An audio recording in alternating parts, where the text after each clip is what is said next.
آج کی تاریخ یکم جمادی الاخر ہمارے ہندوستان کے ایک بہت بڑے عظیم بزرگ جلالت العلم حافظ ملت حضرت علامہ عبدالعزیز محدث مراد آبادی رحمۃ اللہ تعالی علیہ، جن کو حافظ ملت کہا جاتا ہے، مبارک پور الجامعۃ الاشرفیہ کے بانی فاؤنڈر، ان کا آج یوم وصال ہے۔ اور ان کی زندگی کے چند گوشے ہی اگر آپ نے مطالعہ کر لیے تو آپ کے اندر تحریک پیدا ہو جائے گی، کام کرنے کا جذبہ پیدا ہو جائے گا۔ خاص طور پر علماء کے لیے اور دین کا شغف رکھنے والوں کے لیے میں تو ضرور کہوں گا کہ وہ حافظ ملت کی سوانح حیات کے چند گوشے ضرور پڑھ لیں۔ حیرت ہوگی آپ کو، انہوں نے ہندوستان میں اتنے شاگرد پیدا کیے، اتنے کہ جتنے بھی پورے ہندوستان میں آپ گھومیں گے، علماء جو آج موجود ہیں وہ بالواسطہ یا بلا واسطہ ان کے شاگرد ہی بنتے ہیں، یا تو ان کے شاگردوں کے شاگرد ہوں گے یا پھر کہیں سے۔ بہت میں میجورٹی کی بات کر رہا ہوں، پوروں کی نہیں۔ آج علماء کی ایک بہت بڑی جماعت حافظ ملت رحمۃ اللہ تعالی علیہ کی تیار کی ہوئی ہے۔ میرے عزیزو، ایک مسجد بنانا الگ بات ہے، ایک عالم بنانا الگ بات ہے۔ ایک مسجد بنا دیا آپ نے، وہ وہیں قائم رہے گی، اس میں عبادت ہوتی رہے گی، لیکن کسی کو آپ نے عالم بنایا تو وہ 100 مسجدیں اور قائم کر سکتا ہے۔ تو حافظ ملت رحمۃ اللہ تعالی علیہ کا یہ بڑا کارنامہ کہ انہوں نے اپنی زندگی میں ایسے جلیل القدر علماء پیدا کیے، ایسے جلیل القدر کہ بعد میں آنے والوں نے یہ گنگناتے ہوئے آپ کی بارگاہ میں خراج عقیدت پیش کیا، جس نے پیدا کیے کتنے لال و گوہر، حافظ دین و ملت پہ لاکھوں سلام۔ لال و گوہر پیدا کیے۔ آپ کی زندگی شروع ہوئی مراد آباد کے بھوجپور علاقے سے، اور ابتدائی تعلیم آپ نے وہیں مراد آباد میں حاصل کی۔ اس کے بعد اجمیر معلیٰ پہنچے۔ حضور صدر الشریعہ رحمۃ اللہ تعالی علیہ جو بہار شریعت کے مصنف ہیں، وہ اس وقت جامعہ معینیہ اجمیر میں پڑھاتے تھے۔ حافظ ملت رحمۃ اللہ علیہ ان کی شاگردی میں آ گئے، تقریباً 9 سال ان کے پاس تعلیم حاصل کرتے رہے اجمیر پاک میں، وہاں سے سند فراغت حاصل کی۔ بعض ہم نے روایات یہ بھی سنی کہ آپ اپنے استاد صدر الشریعہ رحمۃ اللہ تعالی علیہ کے ساتھ جو وقت بتائے اور علم حاصل کیا۔ یہ صدر الشریعہ کون ہے؟ اعلیٰ حضرت فاضل بریلوی کے پہلے خلیفہ اور پہلے شاگرد۔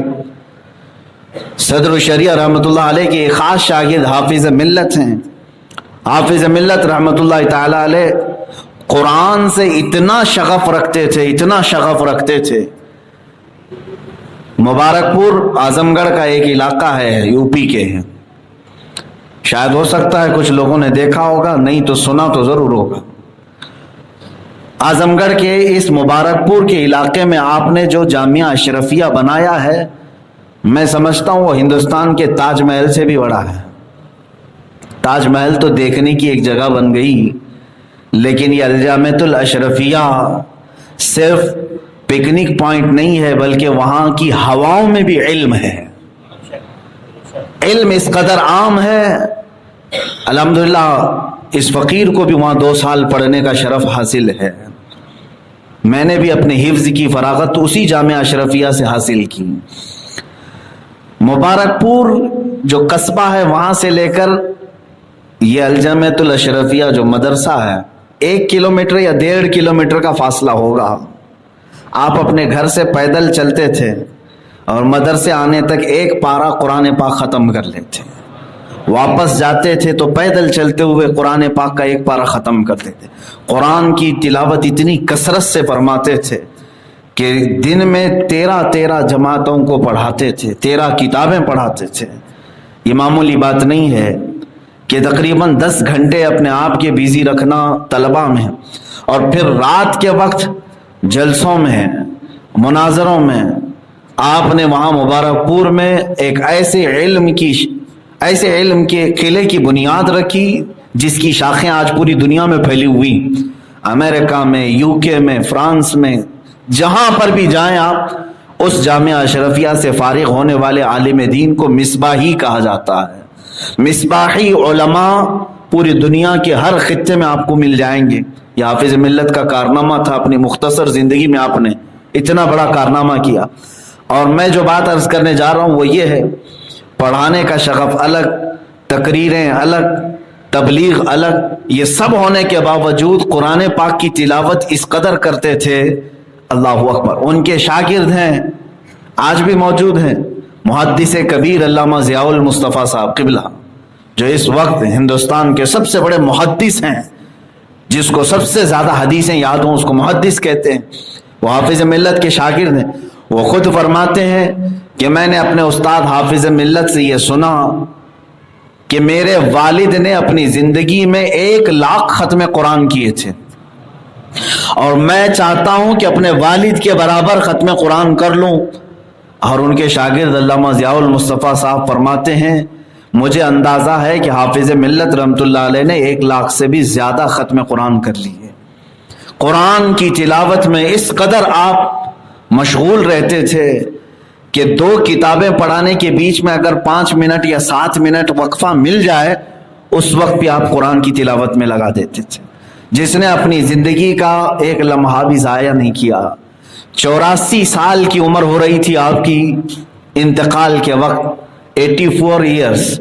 اس وقت آپ فرماتے ہیں جب سے میں بالغ ہوا اس وقت سے لے کر آج تک میری تہجد قضا نہیں ہوئی۔ یہ وہ علماء اسلام ہیں جن کو اللہ تبارک و تعالیٰ نے اپنی سرزمین پر اپنے نبی کا وارث اور جانشین اور نائب بنایا، اور انہوں نے نیابت کا حق ادا کیا ہے۔ رسول پاک صلی اللہ تعالیٰ علیہ وسلم کی امت کو جہالت سے نکالنا اور علم کے نذرانے پیش کرنا، یہ نائبین رسول کا بہت بڑا کام ہے۔ حافظ ملت رحمۃ اللہ تعالیٰ علیہ کی قبر پاک پر اللہ تعالیٰ ہزاروں رحمتیں نازل فرمائے۔ رب تعالیٰ ان کی مغفرت فرما کر ان کے درجات میں بلندیاں عطا فرمائے۔ میرے عزیزو، آج یہ ہمیں حق بنتا ہے کہ ہم انہیں یاد کریں، اس لیے کہ مجھ جیسے، میں تو بہت چھوٹا ایک طالب علم ہوں، ہزاروں علماء ان کے پروردہ ہیں۔ ایک مختصر سی لسٹ بھی آپ دیکھ لیں ان کے شاگردوں کی۔ حافظ ملت رحمۃ اللہ علیہ نے ہر فیلڈ میں اپنا ایک شاگرد اتارا ہے۔ علم حدیث میں محدث کبیر علامہ ضیاء المصطفیٰ جیسا کوئی ثانی نہیں ملتا۔ علم تفسیر میں شیخ الاسلام مدنی میاں صاحب قبلہ کچھوچھوی، یہ حافظ ملت کے خاص شاگرد ہیں۔ اور علم معقولات منقولات میں یعنی منطق و فلسفے میں آپ کے شاگرد میں حضرت علامہ عبداللہ خان عزیزی، اور مناظر اعظم ہندوستان کے سب سے بڑے مناظر اہل سنت علامہ ارشد القادری رحمۃ اللہ علیہ، یہ حافظ ملت کے شاگرد ہیں۔ اور فقہ اور افتاء میں جنہوں نے تقریباً 1,00,000 فتوے لکھے، مفتی شریف الحق امجدی رحمۃ اللہ علیہ جو شارح بخاری ہیں، بخاری شریف کی شرح لکھنے والے ہندوستان کے سب سے بڑے عالم دین، ان کو نائب مفتی اعظم ہند کہا جاتا تھا، وہ بھی حافظ ملت کے شاگرد ہیں، مفتی شریف الحق امجدی رحمۃ اللہ علیہ۔ اور ایک بہت بڑے عالم دین جن کا انتقال ہو چکا، ان کو بحر العلوم کہا جاتا تھا۔ بحر العلوم کا مطلب ہوتا ہے علم کا سمندر، علم کا سمندر۔ مفتی عبد المنان صاحب یہ بھی حافظ ملت کے شاگرد ہیں۔ حافظ عبد الرؤف بلیاوی رحمۃ اللہ تعالی علیہ جو فتاوی رضویہ